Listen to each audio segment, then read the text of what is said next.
One of the great lessons that we can take from the three incidents happened between Musa alayhi salam and Al-Khadar alayhi salam.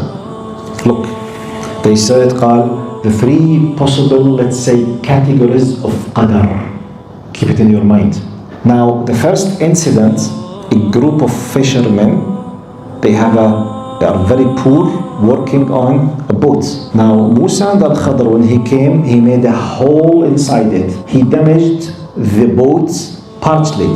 Now, for them, for Musa alayhi salam, he said, أَخَرَقْتَهَا لِتُغْرِقَ أَهْلَهَا. What are you doing?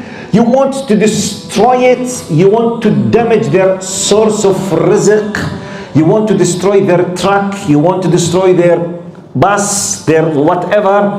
Why you are doing so and so? Allah is teaching Musa, and the whole story is a lesson for us. First category, the people of the boat, those people, they witnessed the tests, the hats, the problem, the disaster, and they realized the wisdom immediately in a few hours or a few days. وَكَانَ وَرَاءَهُمْ مَلِكٌ يَأْخُذُ كُلَّ سَفِينَةٍ غَصْبًا. Now look, category number one, something will happen to you. This is the timeline, okay?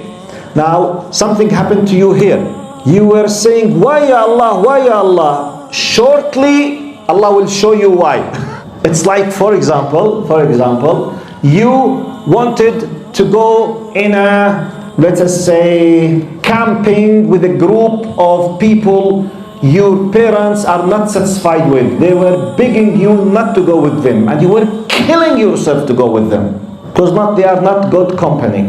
Something happened against your will, you missed the ticket, you could not catch them, and you felt very sorry and very bad. Few days later, you discovered all of them, they were having drugs, and they were under alcohol and drugs, and they did sexual harassment, and they attacked the group, and all of them at jail now, and one of them made a car accident and he is dead.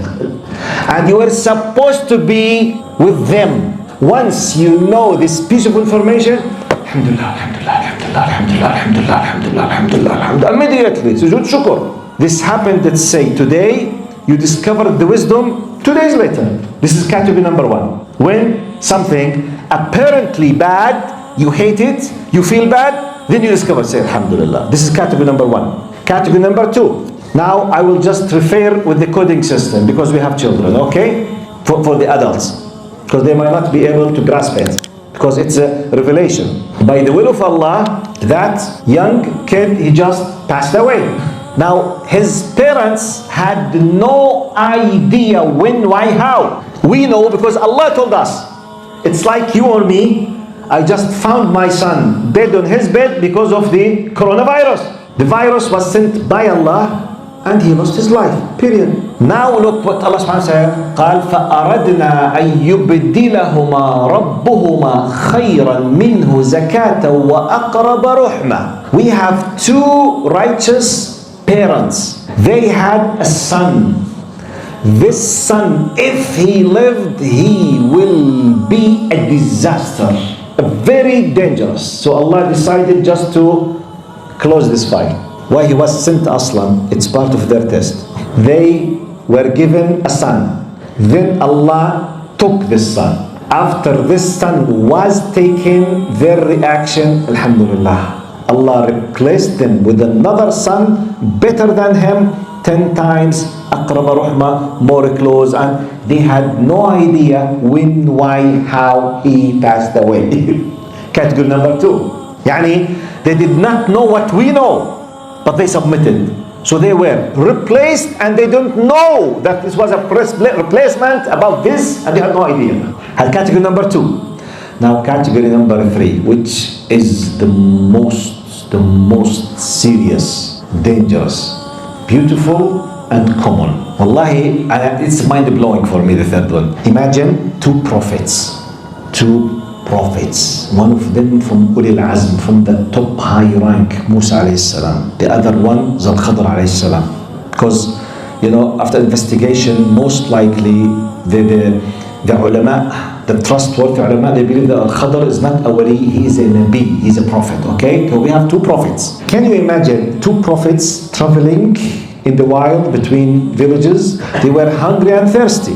They came to a village. Can you feed us? No. They were very stingy, mean people. Yet, when they left, came to the suburbs of the town, they found a wall about to fall down. Then Al-Qadr started to fix it. Musa alayhi salam, at least those stingy, people at least ask, let this effort be in compensation with some money, some food. What was the reaction now? وأما الجدار فكان لغلامين يتيمين في المدينة وكان تحته كنز لهما وكان أبوهما صالحا. The justification is mind-blowing. He said, what you don't know, that this wall, there's underneath this wall, there's a treasure.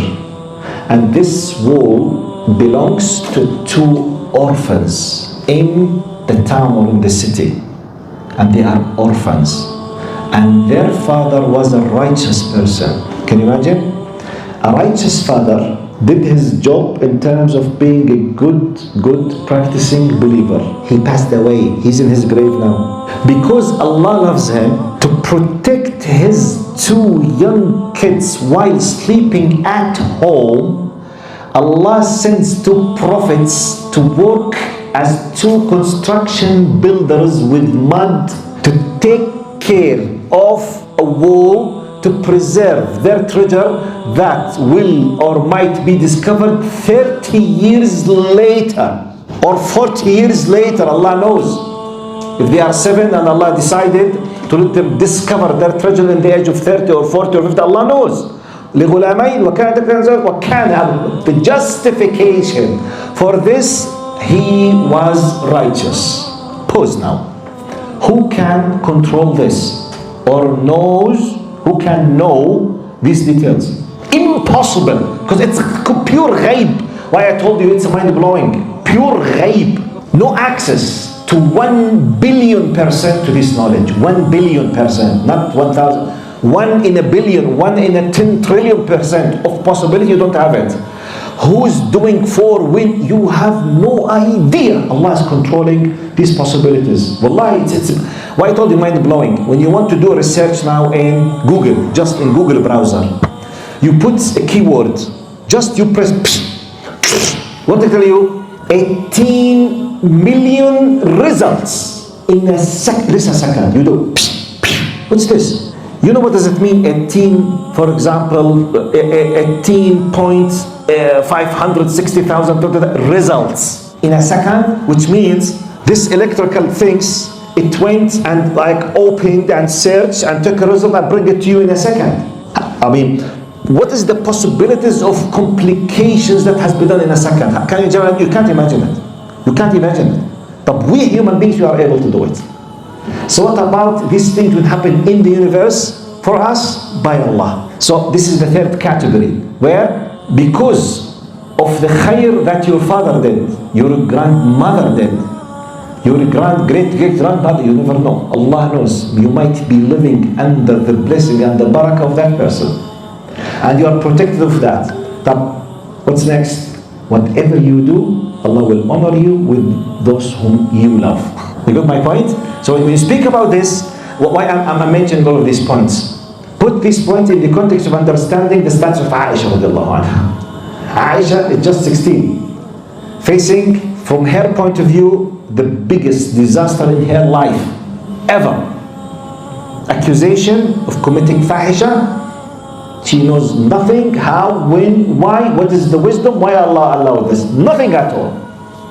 The end result, what we have explained, which could be understood. That's why let's connect this with the 3 categories of qadar that we might be facing, especially apart from the possibility that I might be punished.